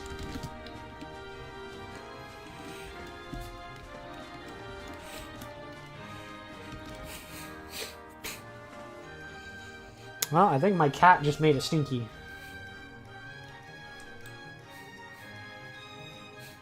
Either that or Grandpa's made something atrocious in the kitchen. I mean, my nose is too runny to tell the difference right now. I just know I smell something. Well, regardless.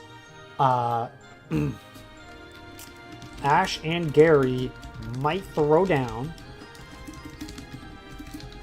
But if Gary is still using Eevee, I doubt that it's going to beat Rapidash.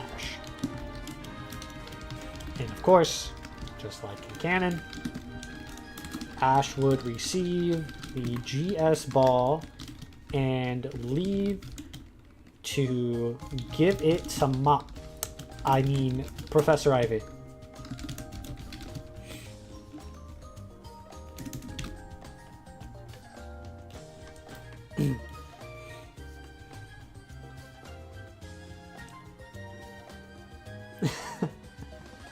I can't say that out loud, but yeah, you're right. You're right. Like, you're not even wrong. Yo, crazy thought. When are we getting part 2 of What If My Mom Was Trapped and Betrayed in the Hyperbolic Time Chamber? Maybe the true SMDX is the friends we made along the way. Hell no. Bro, I'm the one and only. Okay, if someone claims they're SNDX, we're gonna start breaking down like fucking Eminem. The real SNDX. With the real SNDX, please stand up.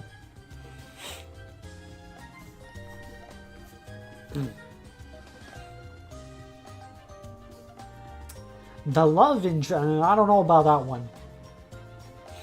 I don't know. That's debatable, love.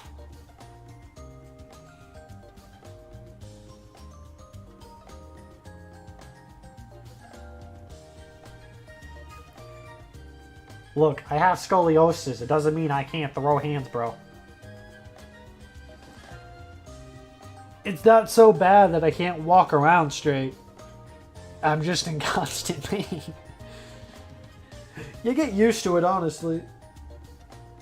Like, days that it's bad, it's really bad. But, like, most of the time, you're just like, oh, hey.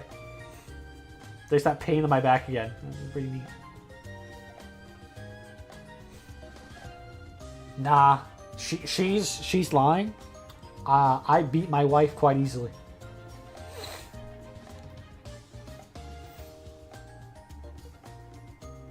I'm tired of people saying I can't beat my wife. What the hell? Bro, I don't care if you're a police officer. I can beat my wife. Who do they think they are? The law aren't power scalers. Unless they're part of r/Dragon Ball, in which case I might be screwed. I don't know who this Hank is.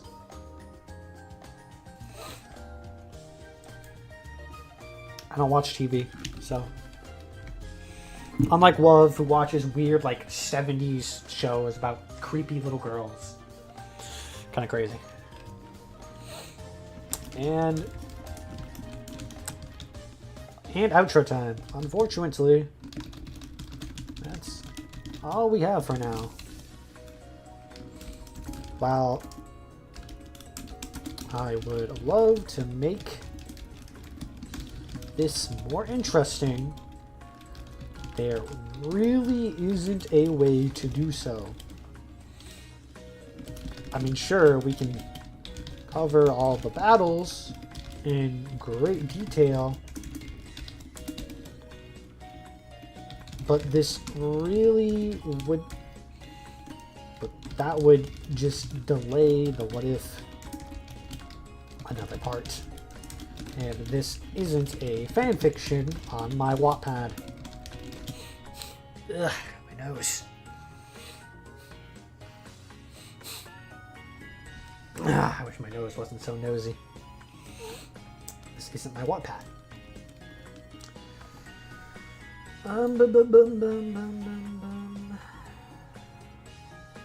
Ant-Man, I like that movie. I hear a lot of people don't like Ant-Man, but I really don't get why. I like it. It's a fun movie.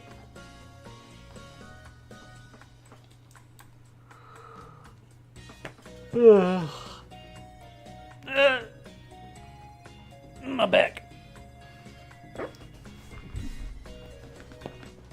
Hi, Zahara.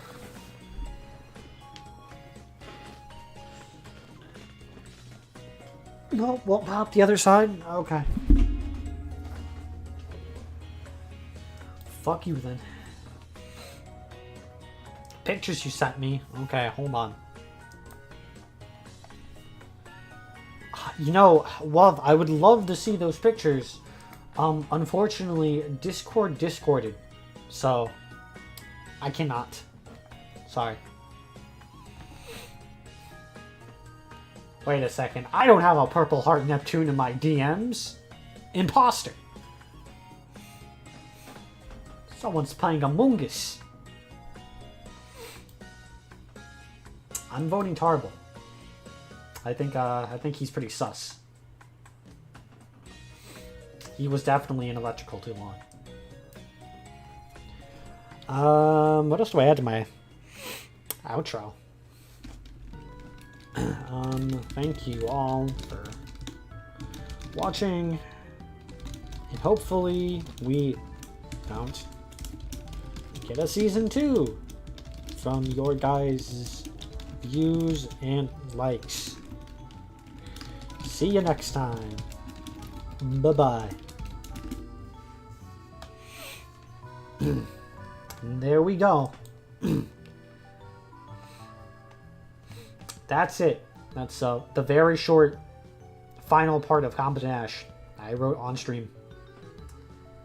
Ash catching an Among Us.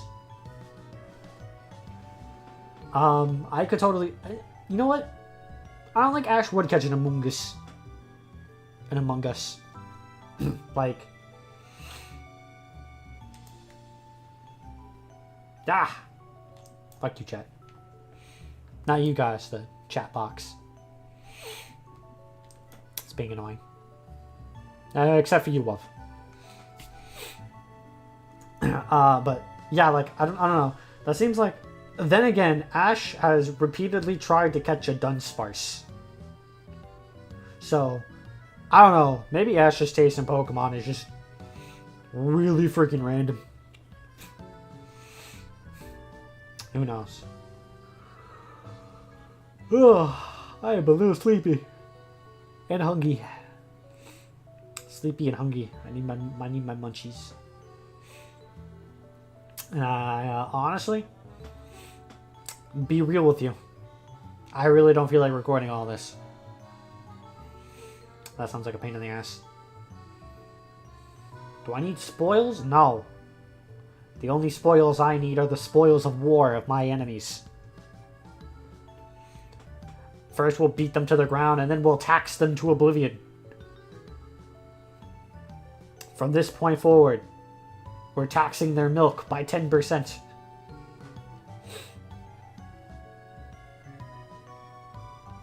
But only for them. My country will only have 1% tax on milk. Then they'll be milkless. Mwahaha. I truly am a devious villain. I've never paid taxes either, but I also have no fucking idea how. Honestly,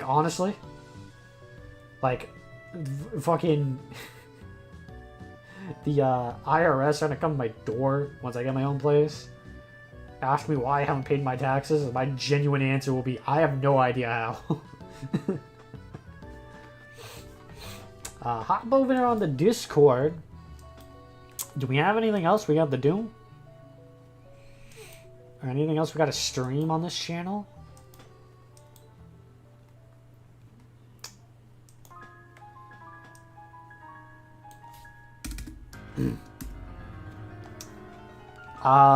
Maybe.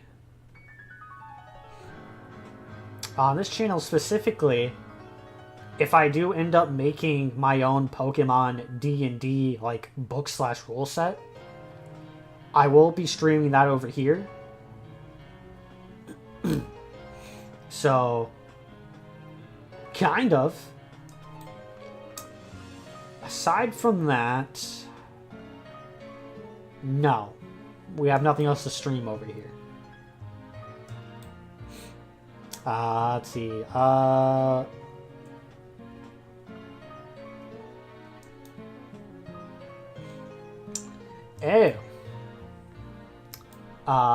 King Piccolo Part 2 is coming up.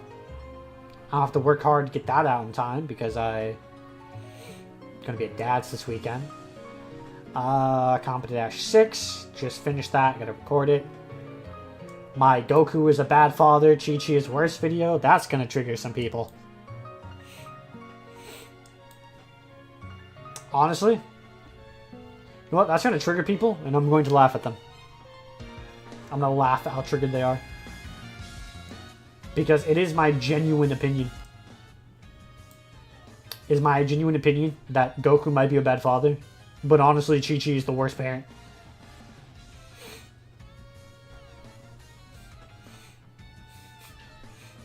That's just my opinion, though.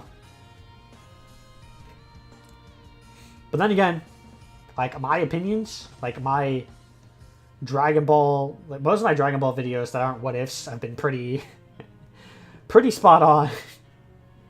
Like, most notably, the,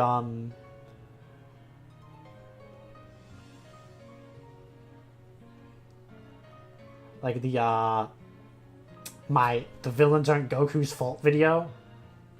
I'm right in that. She can't be worse than the evil Overlord's dad? You mean King Cold? Honestly? I don't know. I think King Cold might be... King Cold might be a better parent than Chi-Chi.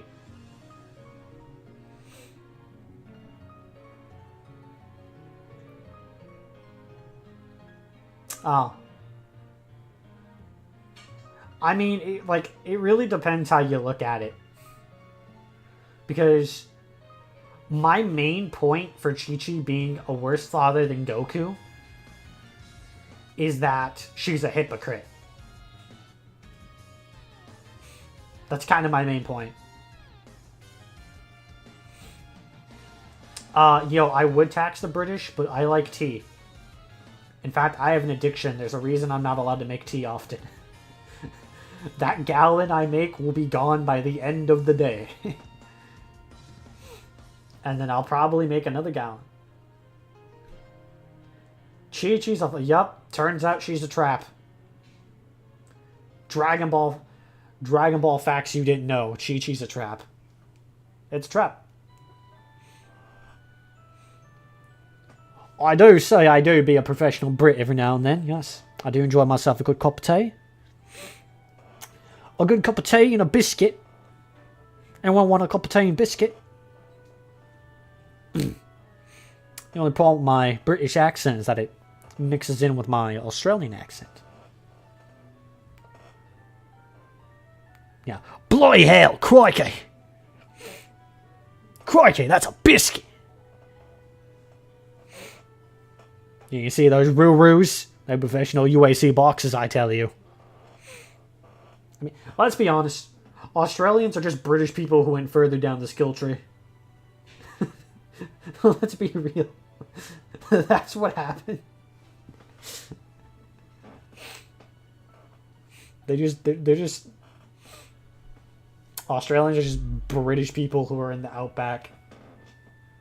Nuh-uh. No, you're not. You're like, you're mid. You're not her.